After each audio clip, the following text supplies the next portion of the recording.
राधा वल्लभ श्री हरिवंश। आप सभी का स्वागत है हमारे चैनल क्रिएटिव कहानियां पर। आइए हरताल का तीज व्रत कथा का श्रवण करते हैं। एक बार भगवान शिव ने माता पार्वती को उनके पूर्व जन्म का स्मरण कराने के उद्देश्य से इस व्रत के महात्म्य की कथा कही थी। श्री भोले शंकर बोले, हे गौरी, पर्वतराज हिमालय पर स्थित गंगा के तट पर तुमने अपनी बाल्यावस्था में 12 वर्षों तक अधोमुखी होकर घोर तप किया था। इस अवधि तुमने अन्न न खाकर पेड़ों के सूखे पत्ते चबाकर व्यतीत किए थे। माघ की विकराल शीतलता में तुमने निरंतर जल में प्रवेश करके तप किया था। बैसाख की जला देने वाली गर्मी में तुमने पंचाग्नि से शरीर को तपाया। श्रावण की मूसलाधार वर्षा में खुले आसमान के नीचे बिना अन्न जल ग्रहण किए समय व्यतीत किया। तुम्हारे पिता तुम्हारी कष्ट साध्य तपस्या को देखकर बड़े दुखी होते थे, उन्हें बड़ा क्लेश होता था। तब एक दिन तुम्हारी तपस्या तथा पिता के क्लेश को देखकर नारद जी तुम्हारे घर पधारे। तुम्हारे पिता ने हृदय से अतिथि सत्कार करके उनके आने का कारण पूछा। नारद जी ने कहा, गिरिराज, मैं भगवान विष्णु के भेजने पर यहाँ उपस्थित हुआ हूँ। आपकी कन्या ने बड़ा कठोर तप किया है। इससे प्रसन्न होकर वे आपकी सुपुत्री से विवाह करना चाहते हैं। इस संदर्भ में आपकी क्या राय है, जानना चाहता हूँ। नारद जी की बात सुनकर गिरिराज गदगद हो उठे। उनको तो जैसे सारे क्लेश ही दूर हो गए।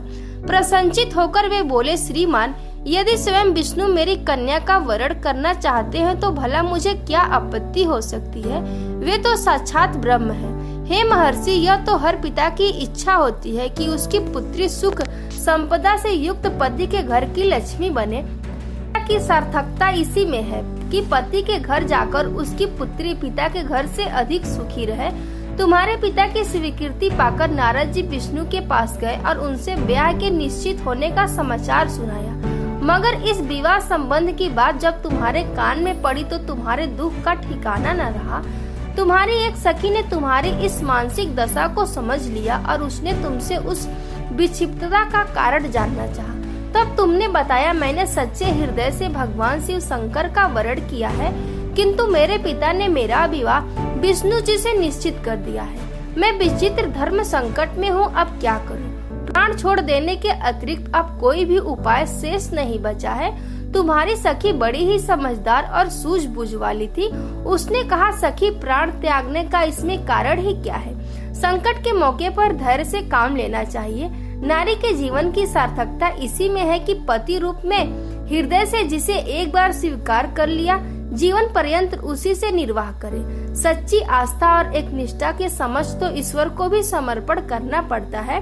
मैं तुम्हें घनघोर जंगल में ले चलती हूँ, जो साधना स्थली भी हो सकती है, और जहाँ तुम्हारे पिता तुम्हें खोज न पाए, वहाँ तुम साधना में लीन हो जाना।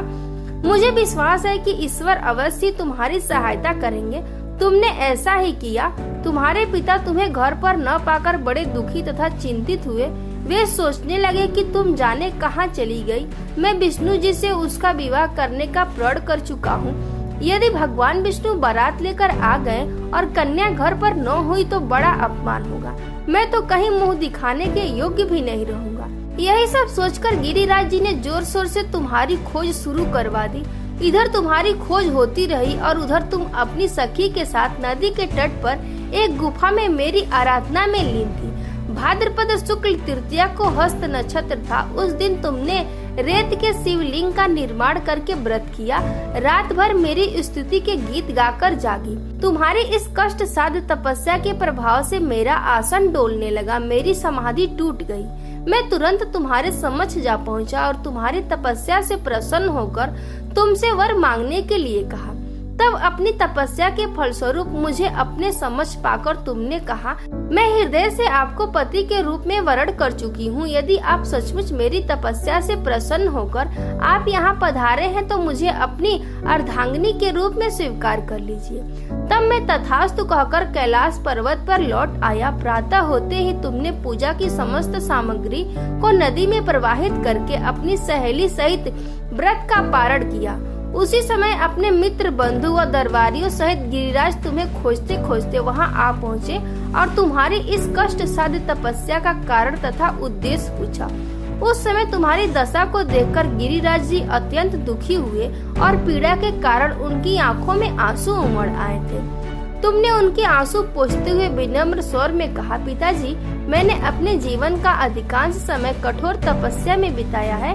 मेरी इस तपस्या का उद्देश्य केवल यही था कि मैं महादेव को पति के रूप में पाना चाहती थी। आज मैं अपनी तपस्या की कसौटी पर खरी उतर चुकी हूँ। आप क्योंकि विष्णु जी से मेरा विवाह करने का निर्णय ले चुके थे, इसीलिए मैं अपने आराध्य की खोज में घर छोड़कर चली आई।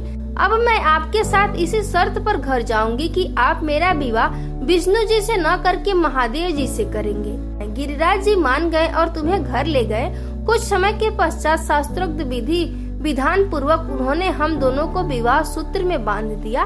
हे पार्वती, भाद्रपद की शुक्ल तृतीया को तुमने मेरी आराधना करके जो व्रत किया था, उसी के फलस्वरूप मेरा तुमसे विवाह हो सका।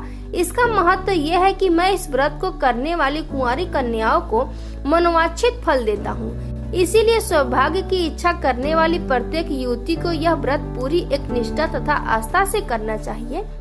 ये कथा आपको कैसी लगी कमेंट बॉक्स में जरूर बताइएगा। अगर अच्छी लगी तो एक लाइक और शेयर जरूर कीजिएगा। अगर आप मेरे चैनल पर नए हैं तो मेरे चैनल को सब्सक्राइब कर लीजिएगा। राधे राधे।